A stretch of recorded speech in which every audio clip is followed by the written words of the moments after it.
Hello everyone, welcome to my YouTube channel. ನಾನು Rashmi Shetty. After long time video ಮಾಡ್ತಾ ಇದ್ದೀನಿ. ನಾವು ಈ ವಿಡಿಯೋದಲ್ಲಿ ನಾನಿವತ್ತು ತೋರಿಸ್ಬೇಕು ಅಂದ್ಕೊಂಡಿರೋದು ಮುಷ್ರಿಫ್ ಪಾರ್ಕ್ ಅಂತ. ಆ ಪಾರ್ಕ್ಗೆ ನಾವು ಲಾಸ್ಟು ನ್ಯಾಷನಲ್ ಡೇಗೆ 3 ಡೇಸ್ ರಜಾ ಇತ್ತು ಇಲ್ಲಿ. ಸೊ ಅದರಲ್ಲಿ ಒಂದಿನ ನಾವು ಈ ಪಾರ್ಕಲ್ಲಿ ಬಾರ್ಬಿಕ್ಯೂ ಮಾಡಬೇಕು ಅಂತ ಅಂದ್ಕೊಂಡಿದ್ವಿ. ಈ ಸತಿ ನಮ್ಮದು ಯೂಶ್ವಲಿ ನಾವು ಹೊರಗಡೆ ಹೋಗೋ ಟೀಮಲ್ಲ, ಬೇರೆ ಟೀಮ್ ಜೊತೆ ಹೋಗ್ತಾ ಇದ್ದೀವಿ. ಗ್ರೂಪ್ನಲ್ಲಿ 2:30 ಅಂತ ಟೈಮ್ ಕೊಟ್ಟಿದ್ರು. ಅಲ್ಲಿ ಹಾಲಿಡೇ ಅಂದರೆ ಯೂಶ್ವಲಿ ಎಲ್ಲರೂ ಹೇಳೋದು, ಆಮೇಲೆ ತಿಂಡಿ ಊಟ ಎಲ್ಲನೂ ಲೇಟ್ ಆಗುತ್ತೆ. ಸೊ ಎಲ್ಲರೂ ಬರೋದು ಲೇಟಾಗಿತ್ತು. 5 o'clock ಮೇಲೇ ಆಗಿತ್ತು ಅನಿಸುತ್ತೆ. ನಾವು 4 o'clockಗೇ ಅಲ್ಲಿ ರೀಚ್ ಆಗಿದ್ವಿ. ಸೊ ಯಾರೂ ಬಂದಿರಲಿಲ್ಲ, ತುಂಬ ಹೊತ್ತು ವೆಯ್ಟ್ ಮಾಡ್ತಾ ಇದ್ವಿ. ನೋಡಿ, ಇದು ಫಸ್ಟ್ ಹೋದ ತಕ್ಷಣ ಇಲ್ಲಿ ಪಾರ್ಕಿಂಗ್ ಮಾಡಿದ್ವಿ. ಪಾರ್ಕಿಂಗ್ ಅಂತೂ ಸಿಕ್ಕಾಪಟ್ಟೆ ರಶ್ ಇತ್ತು. ನಾವು ಪಾರ್ಕಿಂಗ್ ಸಿಗೋದೇ ಇಲ್ಲ ಅಂದ್ಕೊಂಡಿದ್ವಿ. ಉಳಿದವರೆಲ್ಲ ತುಂಬ ದೂರ ಪಾರ್ಕಿಂಗ್ ಮಾಡಿ ನಡ್ಕೊಂಡು ಬಂದಿದ್ದರು. ಬಟ್ ನಮಗೆ ಲಕ್ಕಿಲಿ ಹತ್ರನೇ ಸಿಕ್ತು. ಎಲ್ಲರೂ ಬಂದರು, ಒಬ್ಬೊಬ್ಬರೇ ಬರ್ತಾ ಎಲ್ಲರೂ ಜಾಯ್ನ್ ಆಗ್ತಾಯಿದ್ರು. ಕುಕ್ಕಿ ಆಟ ಆಡೋಕ್ಕೆ ಸ್ಟಾರ್ಟ್ ಮಾಡ್ಕೊಂಡಿದ್ಲು. ಒಂದು 3-4 ಮಕ್ಕಳಿದ್ರು. ಅವಳಿಗೆ ಯಾರಾದ್ರೂ ಓಕೆ ಅಡ್ಜಸ್ಟ್ ಆಗಿಬಿಡ್ತಾಳೆ, ಅದು ಒಂದು ಒಳ್ಳೆಯದು. ಎಲ್ಲರೂ ಬಂದಾದಮೇಲೆ ಟೆಂಟ್ ರೆಡಿ ಮಾಡ್ತಾಯಿದ್ರು. ನೋಡ್ತಾ ಇರ್ಬೋದು ನೀವು, ಪಾರ್ಕ್ ಫುಲ್ ರಶ್ ಇದೆ. ಮರದ ಕೆಳಗೆ ಅಲ್ಲಿ ಇಲ್ಲಿ ಎಲ್ಲಿ ಜಾಗ ಸಿಕ್ತು ಅಲ್ಲಿ ಎಲ್ಲರೂ ಟೆಂಟ್ ಹಾಕ್ಕೊಂಡು ಇಲ್ಲ ಚಾಪೆ ಹಾಸ್ಕೊಂಡು ಅಲ್ಲೇ ಬಾರ್ಬಿಕ್ಯೂನ ಸ್ಟಾರ್ಟ್ ಮಾಡ್ತಿದ್ರು. ನೋಡ್ತಾ ಬೇಗ ಕತ್ಲಾಗೋಯ್ತು. ಬೇಗ ಅಲ್ಲ, ಇವಾಗ ಬೇಗನೆ ಕತ್ಲಾಗತ್ತಲ್ವ. ಚಳಿ ಟೈಮಲ್ಲಿ ಕತ್ಲು ಬೇಗ ಆಗುತ್ತೆ. ಅದು ಹಗಲು ಸ್ವಲ್ಪ ಕಮ್ಮಿಯಾಗಿ ರಾತ್ರಿ ಜಾಸ್ತಿ ಅನಿಸುತ್ತಲ್ವ. ಹಾಗೆ 5:30ಗೆಲ್ಲ ತುಂಬಾ ಕತ್ಲಾಗತ್ತೆ. ನಾವು ಫಸ್ಟು ಜ್ಯೂಸ್ ಸ್ಟಾರ್ಟ್ ಮಾಡಿದ್ವಿ. ಸ್ಟಾರ್ಟ್ ಮಾಡ್ತಾ ಟೆಂಟೆಲ್ಲ ಆಯಿತು. ಬಾರ್ಬಿಕ್ಯೂಗೆ ರೆಡಿ ಮಾಡ್ಕೊಳ್ಳೋ ಮುಂಚೆ ಒಂದು ಸ್ವಲ್ಪ ಗೇಮ್ಸನ್ನು ಅರೇಂಜ್ ಮಾಡಿದರು. ನಾವು ಒಂದು 3-4 ಗೇಮ್ಸ್ ಪ್ಲ್ಯಾನ್ ಮಾಡಿದ್ವಿ. ಇನ್ನೊಬ್ಬರು ಒಂದು 3-4 ಗೇಮ್ ಪ್ಲ್ಯಾನ್ ಮಾಡಿದರು. ಹೇಗೂ ಟೈಮ್ ಇತ್ತಲ್ಲ ಅಂತ ಬಾಯ್ಸಿಗೆ ಫಸ್ಟು ಗೇಮ್ ಸ್ಟಾರ್ಟ್ ಮಾಡಿದರು. ತುಂಬಾ ಫನ್ನಿ ಆಗಿತ್ತು ಆ್ಯಂಡ್ ಎಲ್ಲರೂ ಸಿಕ್ಕಾಪಟ್ಟೆ ಎಂಜಾಯ್ ಮಾಡಿದ್ವಿ. ಕಾಲಿಗೆ ಬಲೂನನ್ನು ಕಟ್ಟಿ ತಮ್ಮ ಬಲೂನನ್ನು ಸೇಫ್ ಮಾಡ್ಕೋಬೇಕು, ಹಾಗೆ ಇನ್ನೊಬ್ಬರು ಬಲೂನನ್ನು ಹೊಡಿಬೇಕಿತ್ತು. ಇವರು ಬಿಟ್ಕೊಡ್ಲೇ ಇಲ್ಲ, ಸಿಕ್ಕಾಪಟ್ಟೆ ಫೈಟ್ ಮಾಡಿದ್ರು. ಬಟ್ ಲಾಸ್ಟಲ್ಲಿ ಸೆಕೆಂಡ್ ಬಂದುಬಿಟ್ರು. ಲಾಸ್ಟಲ್ಲಿ ಆಗಲಿಲ್ಲ, ತುಂಬಾ ಸುಸ್ತಾಗಿಬಿಟ್ರು ಇವರು. ಹಾಗೆ ತುಂಬಾ ಚೆನ್ನಾಗಿತ್ತು. ಗೇಮ್ಸ್ ಎಲ್ಲ ಅರೇಂಜ್ ಮಾಡಿದ್ದು ತುಂಬ ಎಂಟರ್ಟೈನ್ಮೆಂಟ್ ಆಗಿತ್ತು.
ಕೂತಿದ್ದ ಪ್ಲೇಸ್ನಲ್ಲಿ ಸ್ವಲ್ಪ ಮುಂಚೆನೇ ಅರ್ಬಿ ಫ್ಯಾಮಿಲಿ ಬಂದಿದ್ದರು.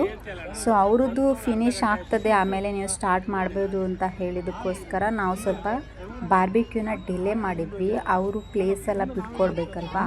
ಸೊ ಅವರು ಫಿನಿಶ್ ಆಗ್ತಿದ್ದಾಗೆ ನಮ್ಮ ಹುಡುಗರು ಟೀಮು ಬಾರ್ಬಿಕ್ಯೂಗೆಲ್ಲ ರೆಡಿ ಮಾಡಿಕೊಂಡ್ರು.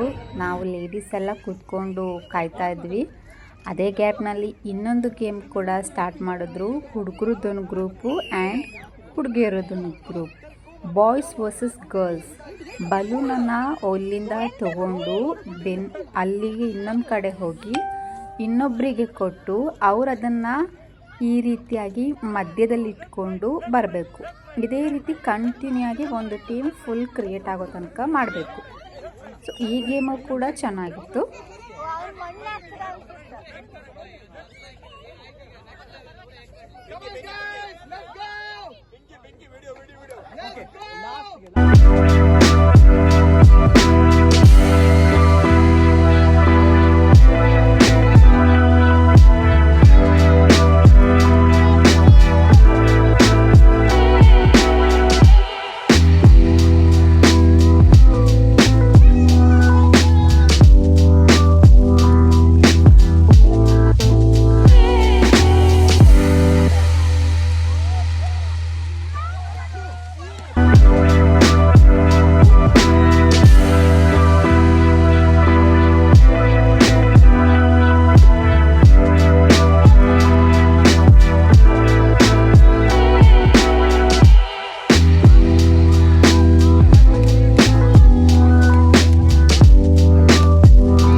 ಈ ಗೇಮ್ಸ್ನಲ್ಲಿ ಗರ್ಲ್ಸ್ ಟೀಮ್ ವಿನ್ ಆಗಿತ್ತು.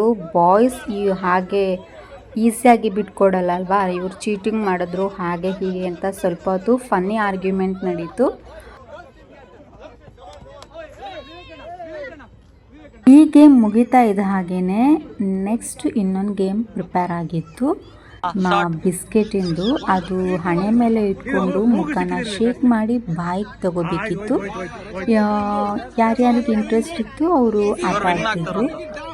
ಕಪಲ್ಸ್ ಎಲ್ಲ ಟ್ರೈ ಮಾಡ್ತಾ ಇದ್ರು. ಇದು ಕೂಡ ನೋಡೋರಿಗೆ ಫನ್ನಿ, ಸ್ವಲ್ಪ ಕಷ್ಟನೇ ಅಲ್ವಾ. ಈ ಗೇಮು ಕೂಡ ತುಂಬಾ ಎಂಟರ್ಟೈನ್ಮೆಂಟ್ ಆಗಿತ್ತು.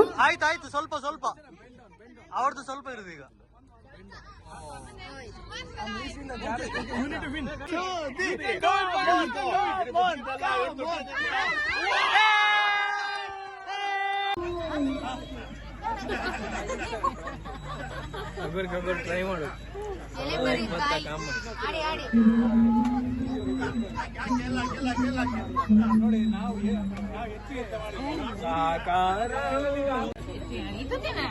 ಬಾರ್ಬಿಕ್ಯೂ ಎಲ್ಲ ರೆಡಿ ಆಗಿತ್ತು. ಒಂದೊಂದೇ ಸರ್ವ್ ಮಾಡ್ತಾ ಇದ್ರು. ಫಸ್ಟ್ ಫಿಶ್ ಟ್ರೈ ಮಾಡಿದ್ವಿ. ಎಲ್ಲರೂ ಅಂದರೆ ಹೋಮ್ ಮೇಡೇ, ಎಲ್ಲರೂ ಸಪ್ರೇಟಾಗಿ ಒಬ್ಬೊಬ್ಬರು ಒಂದೊಂದು ಐಟಮನ್ನು ರೆಡಿ ಮಾಡ್ಕೊಂಡು ಬಂದಿದ್ರು. ಫಸ್ಟು ಫಿಶ್ಶು, ಆಮೇಲೆ ಪ್ರಾನ್ಸ್, ಆದಮೇಲೆ ಚಿಕನಲ್ಲಿ 2-3 ಥರ ಇತ್ತು. ಒಂದು ಮಾಮೂಲಿ ಮಸಾಲ, ಇನ್ನೊಂದು ಗ್ರೀನ್ ಮಸಾಲ, ಆಮೇಲೆ ಲೆಮನ್ ಚಿಕನ್, ಅದಾದಮೇಲೆ ಕಾರ್ನು ಇಟ್ಟಿದ್ರು. ಲಾಸ್ಟಿಗೆ ವೆಜಿಟೇಬಲ್ಸು ಅಂದರೆ ಮಸಾಲ ಇತ್ತಲ್ಲ, ವೆಜಿಟೇಬಲ್ಸು ಮಿಕ್ಸ್ ಮಾಡಿಲ್ಲ ಹಾಕಿದ್ರು. ಆಲ್ಮೋಸ್ಟ್ ಎಲ್ಲ ಸ್ಟಾರ್ಟರ್ಗೆ ಎಲ್ರಿಗೂ ಹೊಟ್ಟೆ ತುಂಬೋಗಿತ್ತು. ಮಧ್ಯದಲ್ಲಿ ಐಸ್ ಕ್ರೀಮ್ ಗಾಡಿ ಬಂತು. ಚಿಕ್ಕೋರಿಗಿನ್ನ ದೊಡ್ಡವರೇ ಜಾಸ್ತಿ ಖುಷಿಪಟ್ಟು ತಗೋತಾಯಿದ್ರು. ಚಿಕ್ಕೋರು ಆ ಮೂಡಲ್ಲೇ ಇರಲಿಲ್ಲ, ಅದು ಕೇಳಿಸ್ಲೂ ಇಲ್ಲ. ನನ್ನ ಮಗಳಿಗಂತೂ ಫಸ್ಟ್ ಕೇಳಿಸ್ಲೇ ಇಲ್ಲ. ಲಾಸ್ಟು ಎಲ್ಲರೂ ಆಲ್ಮೋಸ್ಟ್ ಫಿನಿಶ್ ಆಗ್ತಾ ಇತ್ತು ಅನ್ನುವಾಗ ಅವಳು ನೋಡಿದ್ಲು. ನನಗೆ ಯೂಶ್ವಲಿ ಕಾರ್ನ್ ಅಂದರೆ ತುಂಬಾ ಇಷ್ಟ. ಇದರಲ್ಲೂ ಬಾರ್ಬಿಕ್ಯೂ ಮಾಡಿಕೊಟ್ಟಿದ್ರು. ಸ್ಪೈಸಿಯಾಗಿ ತುಂಬ ಚೆನ್ನಾಗಿತ್ತು. ನೋಡಿ, ಒಂದೊಂದೇ ಐಟಮನ್ನು ಬಾರ್ಬಿಕ್ಯೂ ಮಾಡ್ತಾ ಇದ್ದಾರೆ, ಎಲ್ಲ ಬೆಂಕಿಲಿ ಸುಡ್ತಾ ಇದ್ದಾರೆ. ಈ ರೀತಿ ಇಟ್ಬಿಟ್ಟು ಅದ್ರ ಮೇಲೆ ಆಲಿವ್ ಆಯಿಲ್ ಎಲ್ಲ ಸ್ಪ್ರೆಡ್ ಮಾಡ್ತಾರೆ. ತುಂಬ ಚೆನ್ನಾಗಾಗುತ್ತೆ. ಇದು ಗಿಫ್ಟ್ ಅಲ್ಲ, ಅಂದರೆ ವಿನ್ ಆದವ್ರಿಗೆ ಗಿಫ್ಟ್ ಕೊಡ್ತಾಯಿದ್ರು. ಗಿಫ್ಟ್ ಬೇರೇನೂ ಅಲ್ಲ, ಚಾಕ್ಲೇಟ್ಸ್ ಕೊಡ್ತಿದ್ರು. ಆಮೇಲೆ ಅವ್ರವ್ರ ಒಪಿನಿಯನ್ ಹಾಗೆ ಎಲ್ಲರೂ ಹೇಗೆ ಪಾರ್ಟಿಸಿಪೇಟ್ ಮಾಡಿದ್ರು ಎಲ್ಲ ಹೇಳ್ತಾಯಿದ್ರು. ನನ್ನ ಮಗಳು ಮೈಕ್ ನೋಡಿದ ತಕ್ಷಣ ಬಿಡೋದೇ ಇಲ್ಲ, ಎಲ್ಲೇ ಹೋದ್ರೂ ಅಷ್ಟೇ. ಅವಳದೊಂದು ಫೇವ್ರೆಟ್ ಸಾಂಗ್ ಆಪಚ್ಚು ಅಪ್ಪಚ್ಚಿ ಅಂತ APT ಸಾಂಗ್, ಅದನ್ನು ಹಾಡ್ತಾನೇ ಇರ್ತಾಳೆ. ಅದು ಕೆಲವುದು ಅರ್ಥ ಆಗುತ್ತೆ, ಅರ್ಥ ಆಗಲ್ಲ. ಬಟ್ ಅವಳಿಗೆ ಮೈಕ್ ಅಂದರೆ ಇಷ್ಟ. ಇನ್ನೊಂದು ಪುಟ್ಟ ಹುಡುಗ ಬಂದು ಕೇಳಿದ್ರು ಅವಳು ಶೇರ್ ಮಾಡೋಕ್ಕೆ ರೆಡಿ ಇದ್ದಿಲ್ಲ. ಹಾಗೆ ಎಲ್ಲರೂ ಊಟ ಮುಗಿಸ್ಕೋತಾ ಇದ್ವಿ. ಇಡ್ಲಿ ಇತ್ತು, ರೊಟ್ಟಿ ಇತ್ತು, ಕೋಳಿ ಸಾರು, ಸುಕ್ಕ ಎಲ್ಲ ಐಟಮ್ ಇತ್ತು. ಎಲ್ಲರೂ ಊಟ ಆದಮೇಲೆ ಹಾಗೆ ಒಂದು ಫೈನಲ್ ಆಗಿ ಹೀಗೆ ಮಾತಾಡ್ತಾ ಕೂತಿದ್ವಿ. ಹುಡುಗರೆಲ್ಲ ಆಟ ಆಡ್ತಿದ್ರು. ಇವಳಂತೂ ಮೈಕ್ ಬಿಡೋಕ್ಕೆ ರೆಡಿ ಇದ್ದಿಲ್ಲ. ಹಾಗೆ 11 o'clock ಲೈಟ್ಸ್ ಆಫ್ ಆಗುತ್ತೆ ಅಂತಿದ್ರು. ಸೊ ನಾವು ಬೇಗ ಬೇಗ ಪ್ಯಾಕಿಂಗ್ ಶುರು ಮಾಡ್ಕೊಂಡ್ವಿ. ಪ್ಯಾಕಿಂಗ್ ಎಲ್ಲ ಮಾಡ್ತಾ ಮತ್ತೆ ಎಲ್ರಿಗೂ ಬಾಯ್ ಹೇಳ್ತಾ ನಾವು ಹೊರಡೋಕ್ಕೆ ರೆಡಿ ಆಗಿದ್ವಿ. ನೋಡಿ ನಾನು ಬೇಗ ಬೇಗ ಊಟ ಮಾಡ್ತಾಯಿದ್ದೀನಿ. ಕುಕ್ಕಿ ಅಂತೂ ಸ್ವಲ್ಪ ಒಂದು ಹಾಫ್ ಇಡ್ಲಿ ತಿಂದಳು ಅಷ್ಟೇ. ಮತ್ತು ಅವಳಿಗೆ ಫುಲ್ ಆಟದಲ್ಲೇ ಮುಳುಗೋಗಿದ್ಲು. ಅವಳು ಊಟನೂ ಮಾಡೋಕ್ಕಾಗಿಲ್ಲ. ಎಲ್ಲರೂ ಒಂದು ಸಲ ಹೀಗೆ ಮಾತಾಡಿಕೊಂಡು ಫ್ರೂಟ್ಸ್ ಎಲ್ಲ ತಿಂದ್ಕೊಂಡು ನಾವು ಹೊರಟ್ವಿ. ಇದಾಗಿತ್ತು ಇವತ್ತಿನ ವಿಡಿಯೋ. ನಿಮಗೆ ಇಷ್ಟ ಆಗಿದೆ ಅಂತ ಅನ್ಕೋತೀನಿ. ಹಾಗಿದ್ರೆ ಲೈಕ್ ಮಾಡಿ, ಸಪೋರ್ಟ್ ಮಾಡಿ. ಬಾಯ್ ಬಾಯ್.